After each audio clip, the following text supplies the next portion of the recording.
Hello everyone, আসসালামু আলাইকুম। সবাই কেমন আছেন? আশা করি দেশে বিদেশে যে যেখানে আছেন সবাই আল্লাহর রহমতে অনেক ভালো আছেন। আলহামদুলিল্লাহ আমরাও ভালো আছি। তো কালকে তো সবে করে ছিল, সারাত নামাজ কালাম পড়লাম আলহামদুলিল্লাহ।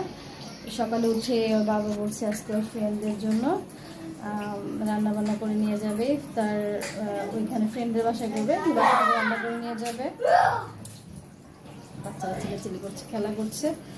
তো ওরা সবাই খুদের ভাত আর ভর্তা খেতে চেয়েছে, সাথে মুরগির মাংস। তো যাই হোক, 10-12 জনের রান্না এখন করতে হবে। আর ভাবলাম আপনার সাথে ছোট্ট একটা ব্লগ শেয়ার করি। আর তোর বাবা বাজার করে নিয়ে আসলো, সবজি কেটে কুটে রেডি করছি। তো এখানে মুরগি নিয়ে আসলো, জানি না কয়টা মুরগি আছে এখানে, এখনো বের করিনি। আমি 3টা মুরগি রান্না করব আর হচ্ছে 4-5 ধরনের ভর্তা করব।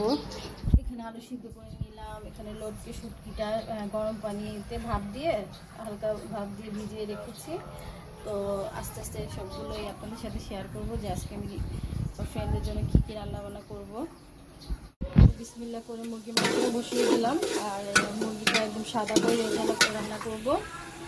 আর এখানে এই যে 3টা মুরগি নিয়েছি। আর মুরগিগুলো সুন্দর করে ধুয়ে নিব। আগে মুরগি মাংসটা বসিয়ে তারপরে ভর্তাগুলো রেডি করবো। আর মশলাটা কষানো শেষ, খুব সুন্দরভাবে তেল উঠেছে। আর অনেক কাঁচামরিচ দিয়েছি, একদম ঝাল ঝাল করে রান্না করবো। এই যে মাংসটা খুব সুন্দর করে ধুয়ে নিয়েছি। আর একটু অল্প আলু দিব, হালকা পাতলা ঝোল করবো। তো মুরগি মাংসটা আমি ঝোল দিয়ে দিলাম, মিডিয়াম ঝোল রাখবো। আর যেহেতু সোনালি মুরগি, দেশি মুরগির মতো খেতে, আর যদিও তাতে সিদ্ধ হয়ে যায়, এই জন্য আমি অল্প ঝোল দিলাম। আর এখানে চাপা শুটকিটা ধুয়ে আমি সিদ্ধ দিয়ে দিলাম। আমাদের এখানে কাঁচামরিচ দিয়ে এভাবে সিদ্ধ করে রসুন পেঁয়াজ আর সাথে একটু সরিষার তেল দিয়ে আমি সিদ্ধ দিয়েছি। খুবই মজা লাগে এই ভর্তাটা। আমি সবগুলা রেডি করে নিচ্ছি। তো ফাইনালি আমার রান্নাবান্না শেষ। আর এই যে মুরগির মাংস রেজালা করলাম, তারপরে লটকে শুটকি, বেগুন ভর্তা, আলু ভর্তা, চাপা শুটকি, চিংড়ি শুটকি আর কালো জিরা ভর্তা।